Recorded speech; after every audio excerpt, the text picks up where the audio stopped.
Have you ever felt a quiet hum deep within you? A sense that there's a forgotten map to a place you once knew, but can no longer find? That feeling, it's not just a passing thought or a fleeting moment of daydreaming. It is an ancient echo, a subtle pull from a part of you that the modern world has taught you to ignore. We spend our lives looking outward for answers, for validation, for a sense of purpose in the noise and rush of the world. Yet this quiet, persistent feeling suggests that the direction we should be looking is inward. It's a deep, unexplainable nostalgia for a home you can't name. A whisper of a memory that feels more real than what you see with your physical eyes. You are not alone in this feeling. It is a shared, silent knowing among so many who feel that there must be something more than just this surface-level reality. Today we will speak of the source of that feeling. We will journey to the very center of the head, to a place known by science as the pineal gland, but called something far more profound by ancient traditions. The pineal eye, the third eye, the eye of Horus. We will explore the idea that this is not merely a biological organ responsible for sleep cycles, but a dormant gateway, a spiritual compass holding a forgotten map. This is not a map of paper and ink, but a map of consciousness, of inner universes, and of the path back to understanding who you truly are, beyond the name and the story you've been given. If these words touch something within you, I invite you to share your thoughts in the comments below. This is not just a channel, it is a gathering place for those who are ready to have the quiet conversations we rarely have out loud. Consider this space a vault for our shared experiences. And if you wish to continue this journey with us, subscribe to the channel so that we may together explore the deep truths that have been waiting patiently in the silence, ready to be remembered. Your presence here matters, for every soul that awakens helps to illuminate the path for others. Let us begin by acknowledging a simple yet profound truth that we often forget in the course of our busy lives. You exist in two worlds at once. The first world is the one you know so well. It is the world of form, of solid things. The chair you are sitting on, the screen you are watching, the sound of my voice reaching your ears. This is the world of the five senses. It is loud, demanding, and governed by the relentless march of time. Seconds, minutes, hours, years. It is a world of doing, of surviving, of achieving. We are taught from our very first breath that this world is the only one that is real. It is the world of evidence, of proof, of things that can be measured, weighed, and cataloged. And so we learn to navigate it. We build our lives within it, we seek our happiness from it, and we fear its endings. But there is another world, a second reality that you also inhabit every moment of every day. This world has no form. It is the world of your thoughts, your feelings, your consciousness itself. It is silent. It is subtle. It is the space between your thoughts, the feeling of awareness that is always present behind your eyes. This inner world is not governed by the clock. It is timeless. In a single moment within this inner space, you can travel back to a distant childhood memory or leap forward into a possible future. This is the world of being. It is not a world you need to achieve. It is a world that you simply are. For millennia, ancient traditions understood that this inner world was not secondary to the outer one. They saw it as the source from which the outer world emerged. They knew that the true compass for navigating life was not found in the stars above, but in the silent, knowing space within. And at the heart of this inner world, they believed, was a special instrument of perception. Not the eyes that see light, but an eye that perceives truth, the pineal eye. So, what is this mysterious eye? To understand it, we must first look at its physical anchor, the pineal gland. Science will tell you that it is a tiny, pea-sized gland located in the absolute geometric center of your brain. Think about that for a moment. Nature, in its infinite wisdom, placed this tiny structure in the most protected, most central, most sacred location in the entire human body. It sits alone, not in a pair like most other brain structures, nestled in a groove between the two hemispheres of your brain. Its primary known function is to receive information about light from your eyes and, in response, produce melatonin, the hormone that governs your rhythms of sleep and wakefulness. It tells your body when to rest, when to dream, and when to rise. On the surface, this seems like a simple biological function, a master clock for the body, but this is where the old world and the new world diverge in their understanding. The ancient traditions would say that this function is merely a shadow of its true purpose. Regulating sleep is only the beginning. The real question is not that it puts you to sleep, but where it takes you. It is the gateway to the world of dreams, the bridge to other states of consciousness. Think of it like a radio. A modern scientist might study the radio and conclude that its purpose is to emit sound from a speaker. They would be correct, but they would have missed the entire point. The radio's true magic is not the speaker, it is the invisible signal it receives from far away. The pineal gland is the physical hardware, the biological receiver.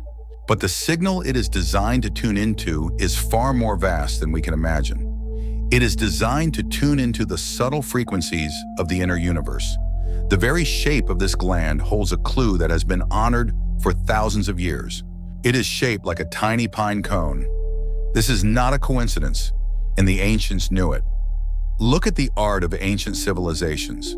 In Mesopotamia, you will see Sumerian gods holding pine cones, often pointing them towards humanity as a symbol of bestowing knowledge or life. In Egypt, the staff of Osiris is famously depicted with a pine cone at its top, flanked by two serpents, symbolizing the awakened energy of the life force, or kundalini, rising up the spine to activate this inner eye. You can see it in ancient Rome in the hands of the god Bacchus. Even today, the largest pine cone sculpture in the world sits in a prominent place at the Vatican, in the court of the pine cone. Why this universal symbol? Why the pine cone? Because across the world, in cultures that had no contact with one another, it was the symbol for enlightenment, for eternal life, for the awakening of a divine sight. It was the key to unlocking the map within. They were leaving us a message, written not in words but in a symbol that points directly to the center of our own heads. They were telling us, the tool you need to see the truth is already inside you. It has been there all along. This brings us to the pineal eye itself. The gland is the physical object. The eye is its spiritual potential. It is the function, not the form. Your two physical eyes are designed to perceive a very narrow band of the light spectrum. They see what is already there by capturing reflected light from the past. The pineal eye, when active, does not see outward, but inward. It does not perceive reflected light, but the source of light itself. It is the lens through which consciousness can see itself. It perceives the patterns, the geometry, the vibrations of your own soul. So, if we have this incredible tool inside of us, this gateway to inner universes, why don't we use it? Why does it feel like a forgotten myth? The answer is as simple as it is tragic. The eye is asleep. For most of us, it is dormant. The connection has been clouded over. The radio is drowned out by static. We have been taught, conditioned, and trained to keep it closed. Consider the world you were born into. It is a world that worships the external. From your first day of school, you are taught to memorize facts given to you by an external authority. You are rewarded for repeating what you are told, not for discovering your own truth. Your value is measured by external achievements. Your grades, your job title, your bank account, the things you own. Your happiness is tied to external validation, the approval of your parents, the admiration of your peers, the likes on a social media post. This entire system is built on one foundational principle, that everything of value is outside of you. Truth is in a book, success is in a career, love is in another person, happiness is in a purchase. This endless outward search keeps your attention, your energy, your focus perpetually directed away from the inner world. This is the static that drowns out the signal. The constant noise of the outer world makes it impossible to hear the quiet whisper of the inner one. Think of your average day. From the moment you wake, a screen is likely the first thing you see. It floods your mind with news of the world, the dramas of others, the anxieties of the economy, the manufactured desires for products you do not need. You go to work and focus on external tasks. You come home and distract yourself with external entertainment. Where in this entire cycle is there a moment of true silence? Where is the space to simply be with yourself, without a goal, without a distraction, without an agenda? For most, there is none. We have become afraid of silence. When it arrives, we rush to fill it with music, with a podcast, with a conversation, with anything to avoid being alone with the vastness inside. The ancient mystics and shamans, on the other hand, did the opposite. They would intentionally remove themselves from the world. They would go into the desert, into a cave, into the mountains, seeking absolute silence and darkness. Why?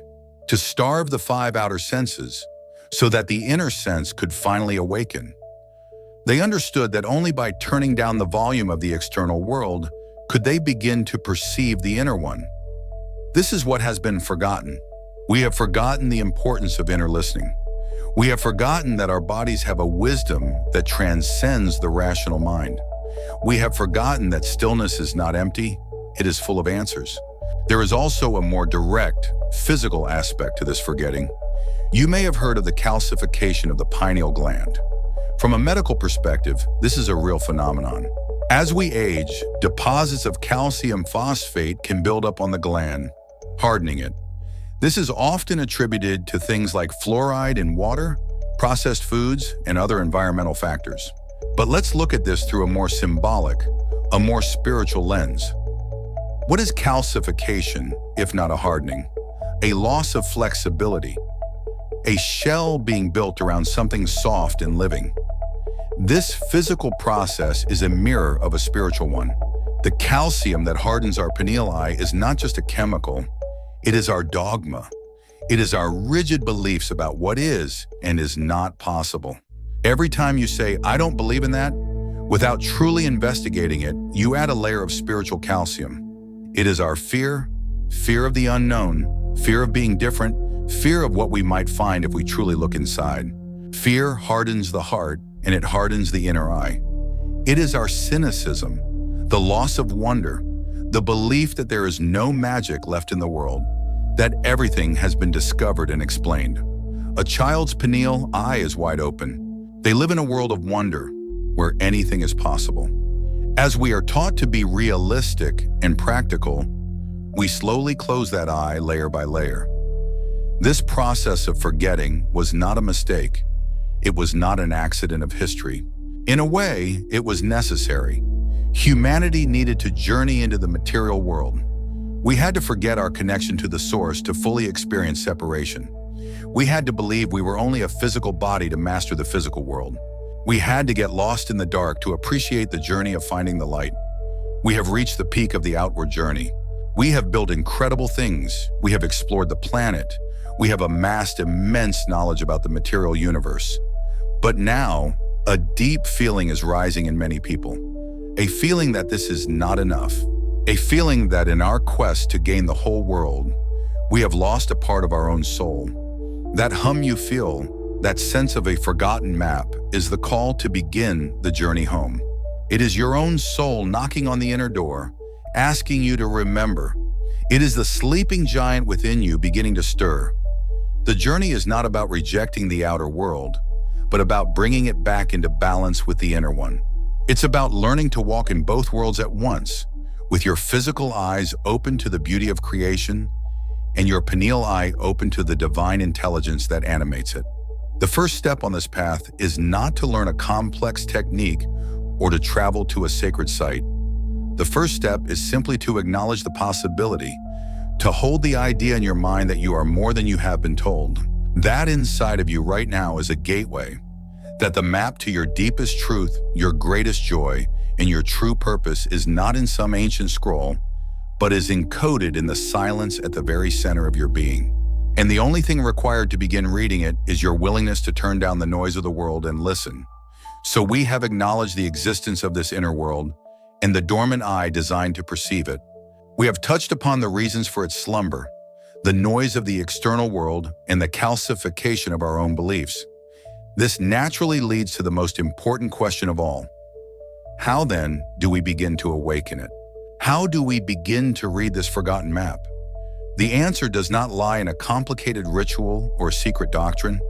It is not something you must earn or be given by another. The path to reopening the pineal eye is a path of subtraction, not addition. It is a journey of unlearning, of letting go, of becoming quiet enough to hear what is already there. It is the gentle art of listening. First, we must redefine what it means to see with this inner eye. The word see is tied to our physical eyes, and it creates an expectation of visions, of bright lights, of seeing things that are not there. For some, this may occur, but for most, the initial awakening of the pineal eye is not visual at all. It is a form of knowing. It is a direct, unfiltered perception of truth that does not need to pass through the slow, clumsy analysis of the rational mind. Have you ever had a gut feeling about a person or a situation? A deep, unshakable sense that something was right or wrong, even when all the external evidence pointed to the contrary. That is a glimpse. That is a flicker of the pineal eye's light. Now imagine that feeling amplified, clarified, and made as reliable as your own heartbeat. That is inner sight. Think of it this way. To learn about a city, you can read a map. You can study its streets, its landmarks, its districts. This is the rational mind at work. But to truly know the city, you must walk its streets. You must feel its energy, breathe its air, and sense its character. Seeing with the pineal eye is not like reading the map. It is the intrinsic sense of direction you feel while walking the streets. It is the inner compass needle aligning itself with the truth that you feel in your very bones. It is not a picture of the truth. It is the resonance of truth itself. So let go of the expectation of a spectacle. The language of the soul is subtle. It speaks in whispers, not in shouts. To hear this whisper, we must learn its language. The external world communicates with words, with logic, with data. The inner world has its own, much older language. It is a language of symbols, feelings, and above all, silence. Consider your dreams.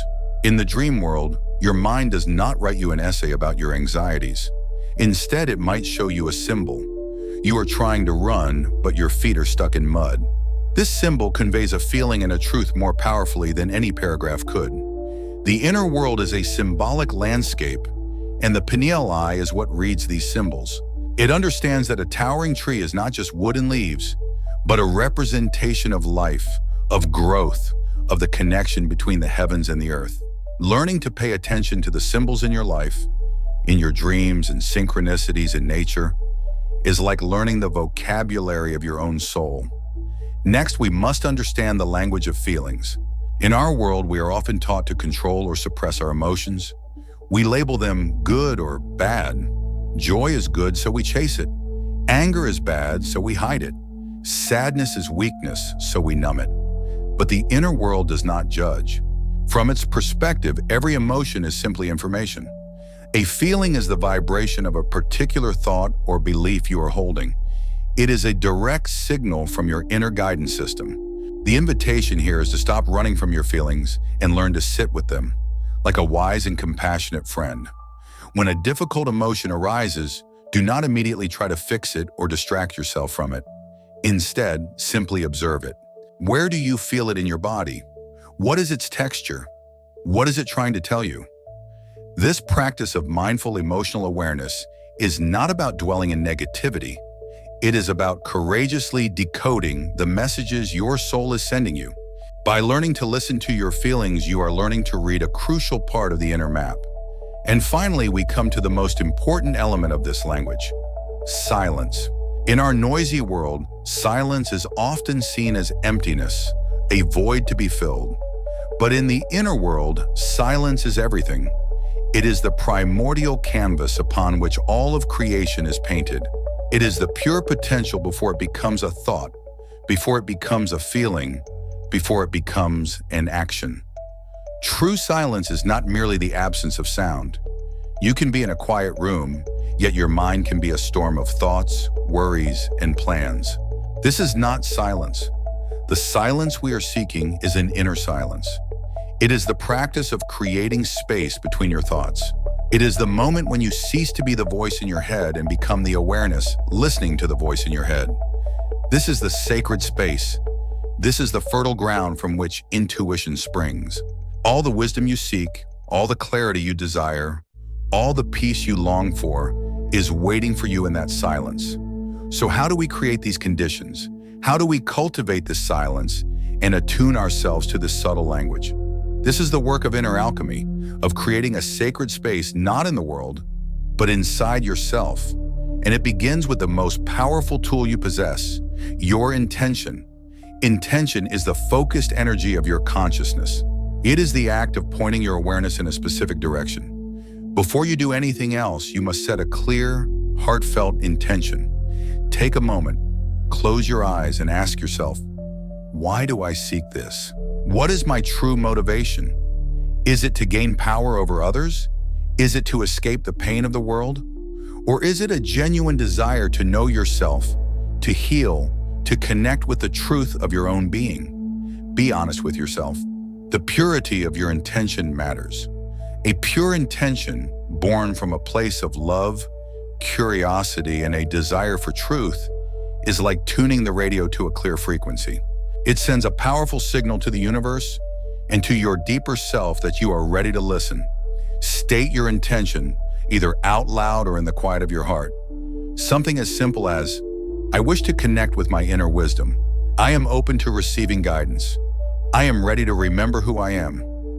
This act alone begins to shift your energy and open the door. With intentions set, we can approach the practice of creating stillness. This is often called meditation, a word that can feel intimidating to many. So let's simplify it. Think of it not as a practice of emptying your mind, an impossible task, but as the practice of becoming the observer. Find a quiet place where you will not be disturbed for a few minutes. Sit comfortably with your back straight but relaxed. Close your eyes and simply begin to notice your breath. Don't try to change it. Just feel the sensation of the air entering your body and the sensation of it leaving. This is your anchor to the present moment. Your mind will wander. This is what minds do. It will present you with to-do lists, with worries, with memories, with random thoughts. This is not a failure.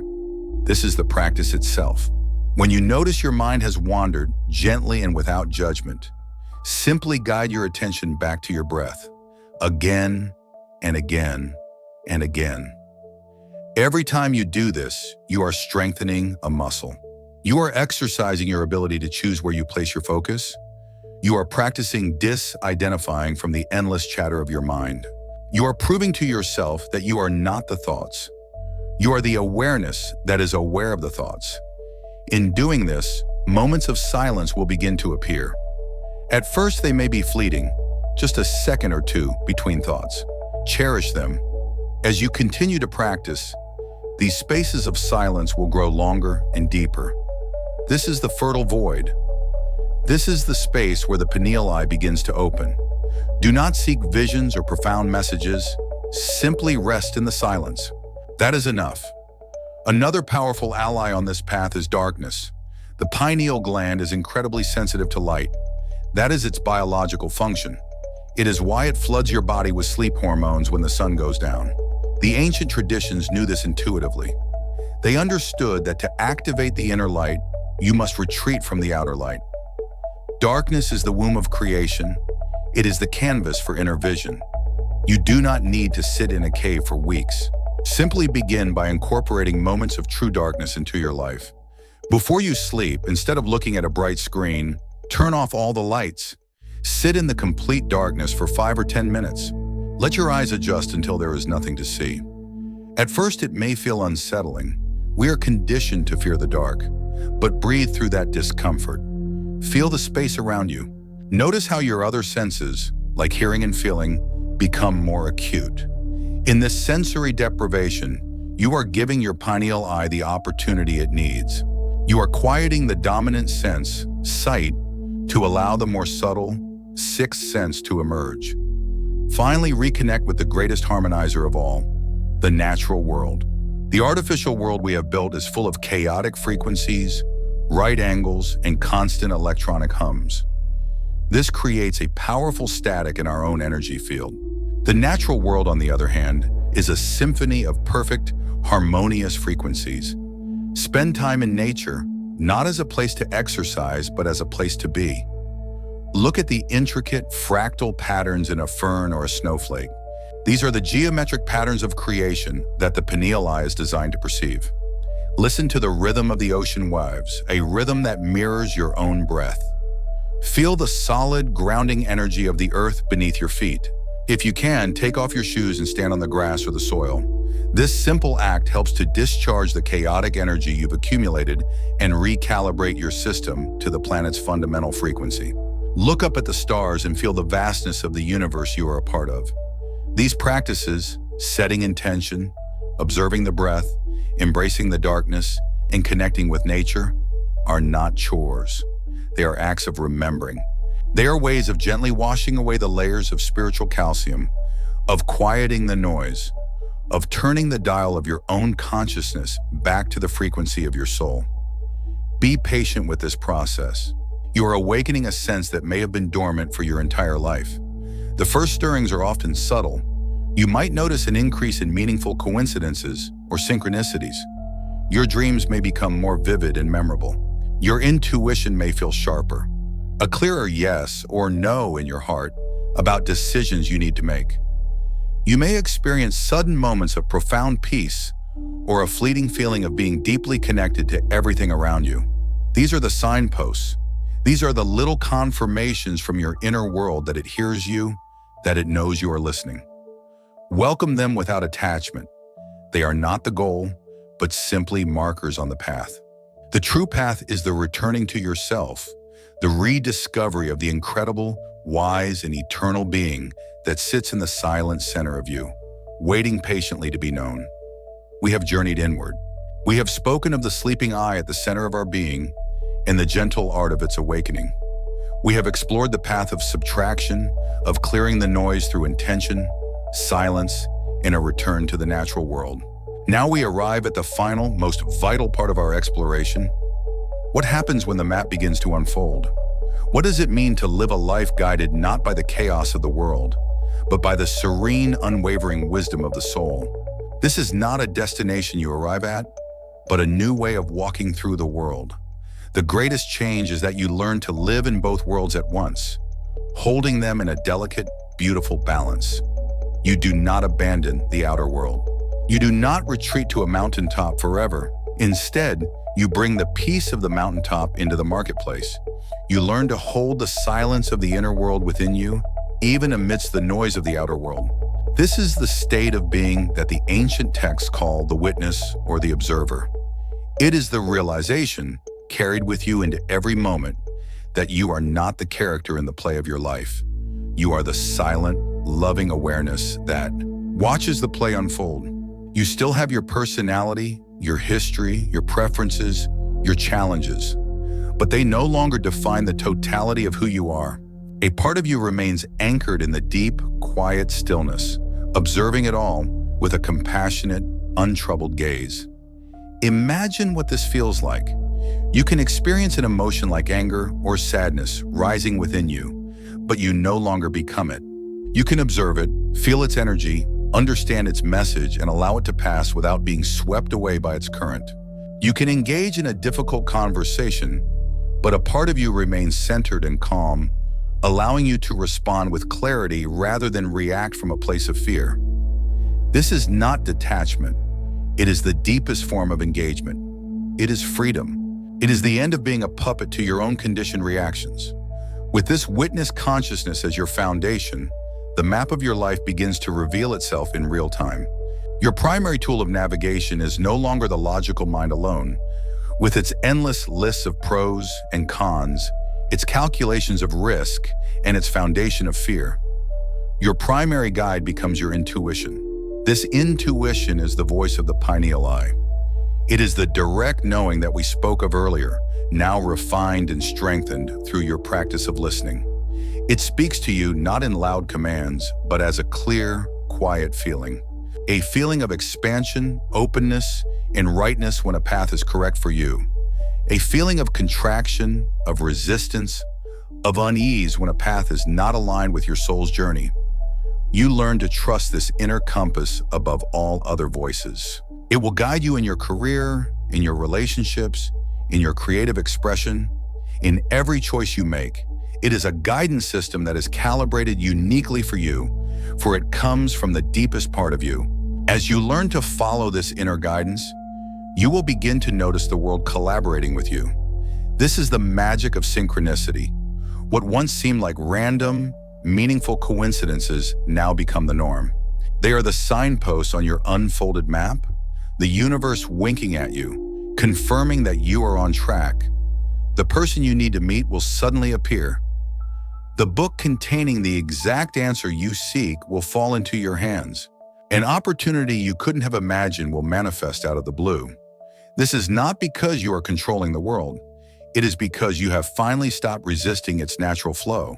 You have aligned your own inner rhythm with the rhythm of the cosmos, and life begins to move with you, not against you.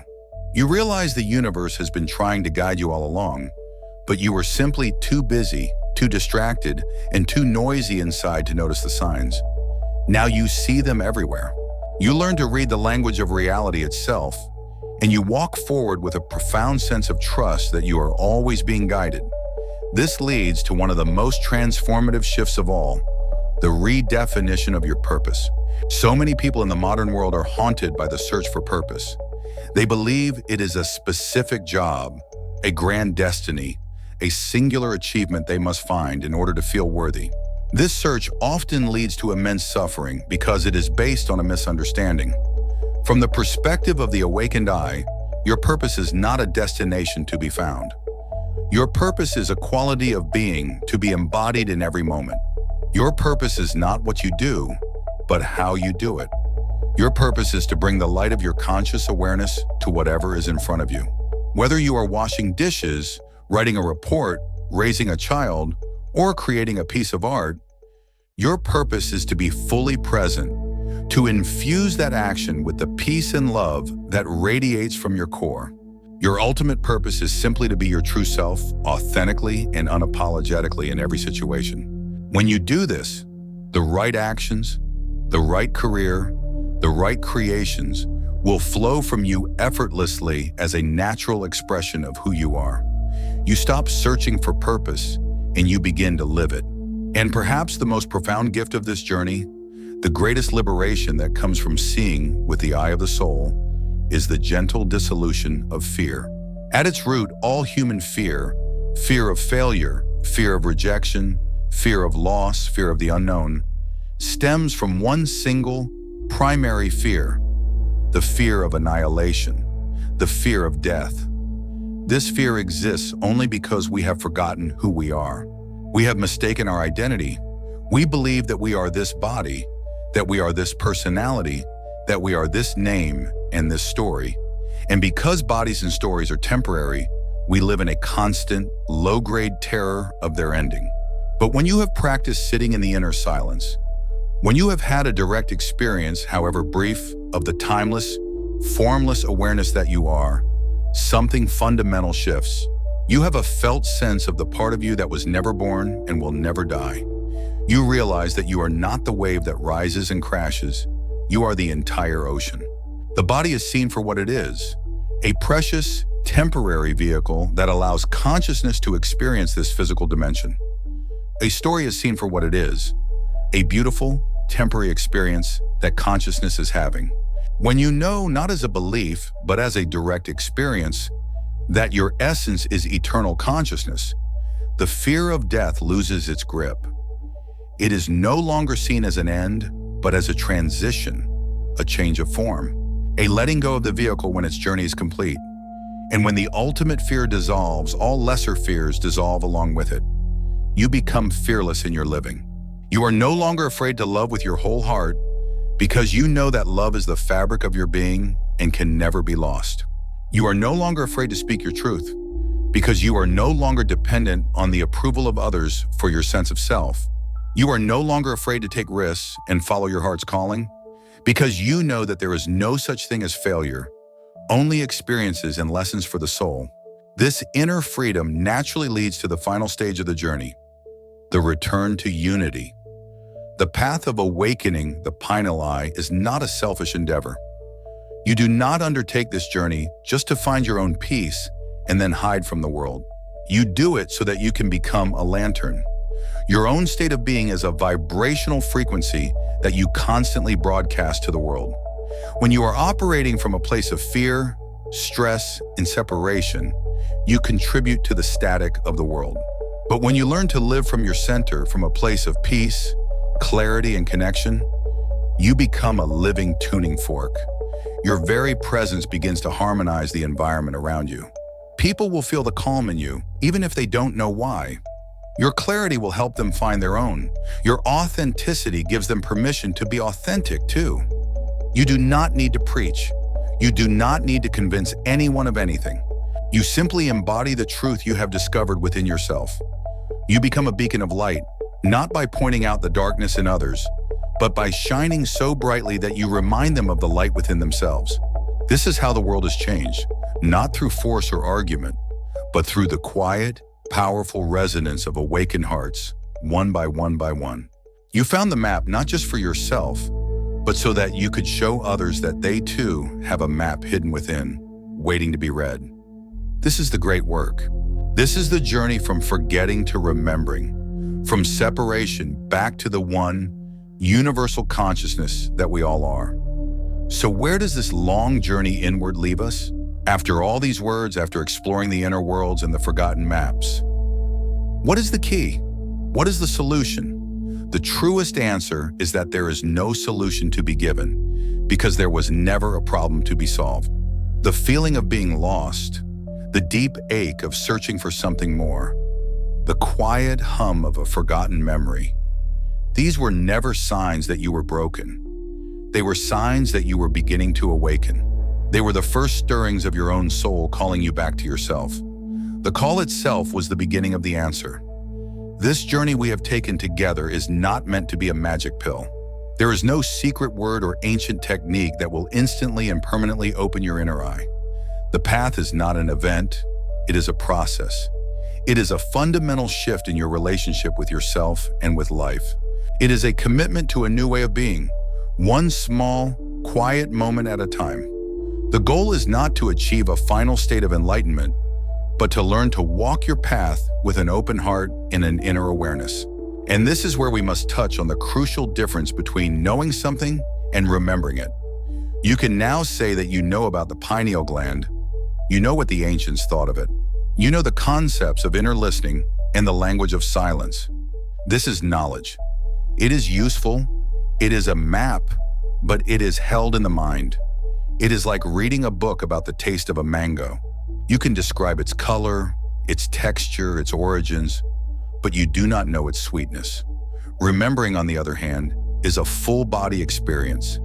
It is a truth that you feel in your bones, in your heart, in the very cells of your being. It is when you sit in the silence and, for a fleeting moment, you feel the vast, peaceful awareness that you are. It is when a piece of synchronicity clicks into place and a wave of profound recognition washes over you. That is remembering. It is not an idea, it is a homecoming. And this remembering cannot be taught. It can only be experienced. So if there is one simple, realistic idea to take from our time together, let it be this. The only thing you need to do is to create small, sacred pockets of silence in your life. That is all. The rest will unfold naturally. You do not need to force visions or chase profound experiences. Simply give yourself the gift of 5 minutes of quiet. Turn off the screens, close your eyes, and listen. Not for an answer, but just for the sake of listening. This is the new point of view that can change everything.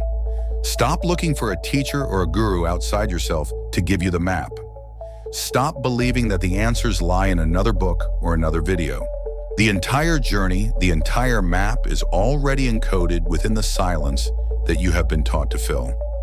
The path forward is not a path of seeking, but a path of listening.